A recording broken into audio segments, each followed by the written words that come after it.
What is up, guys? This is your boy Zilla, and welcome to today's episodes. I'll be giving my official breakdown and preview of UFC 264's co-main event and main event: Conor McGregor versus Dustin Poirier 3 and Stephen Wonderboy Thompson versus Gilbert Burns. Before I do that, please hit that subscribe button, also the notification bell so you get notification every time I make a video, guys. Let's get in this because this is probably the most important fight of Conor McGregor's career and Dustin Poirier's career. This is the fight that's going to end their rivalry and see if Conor McGregor really make a comeback and get a well-earned title shot, or Dustin Poirier going to starch him again and take that opportunity away from him and send his career potentially spiraling downwards towards the bottom of the lightweight division. And in the co-main event, is Steve Wonderboy Thompson going to get his career together and get a win over Gilbert Burns, who's coming off a title shot loss against Kamaru Usman. So obviously both of these fights have major implications on these guys' career. First, let's start off with the co-main event: Gilbert Burns versus Stephen Wonderboy Thompson. What does either one of them have to do to beat each other? We're going to just start off with the fire goals, and I'm going to start off with freaking Stephen Wonderboy Thompson. What does he have to do to win this fight and add another win to his already pretty great UFC career? And I think in this fight in particular, he has to really stay away from Gilbert Burns' power.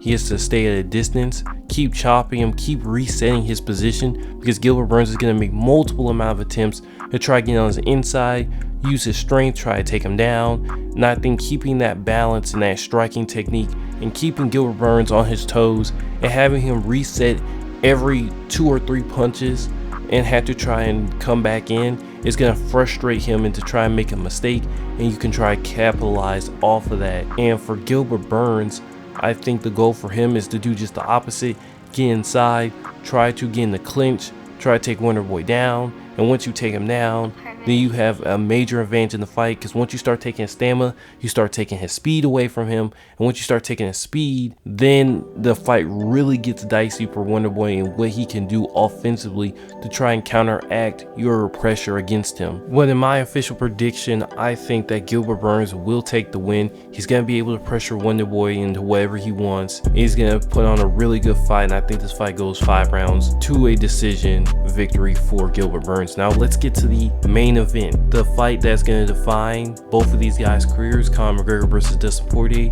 What do they have to do to beat each other, especially coming this fight having all the history between the two? Let's start off with Conor McGregor. He's kind of the underdog in this situation, coming off of a knockout, the first knockout he has suffered of his career.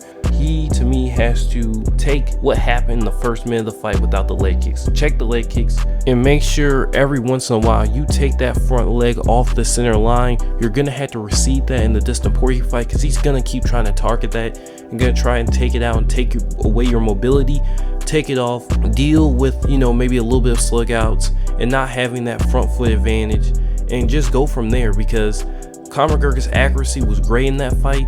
It's just that, of course, he didn't check the leg kicks, and of course, that hindered his mobility, his ability to move out the way of the punches, which he was doing earlier in the first round. So I think if he makes those simple corrections, he can have a great chance at winning this fight. And it's all going to come down to him being able to switch stance and being able to attack and then get back in defense of that leg when he's not, in the attacker seat of the fight. But now going to the other side, what does Dustin Poirier have to do to get Conor McGregor out of here again and seal his legacy as a Hall of Fame UFC fighter?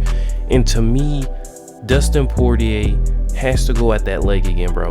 Because if he goes at the leg and is aggressive towards that foot, Conor McGregor is going to have to recede, switch stance, and he's going to force him to do a style that he's not comfortable with and he can't really explode out of to counteract his style.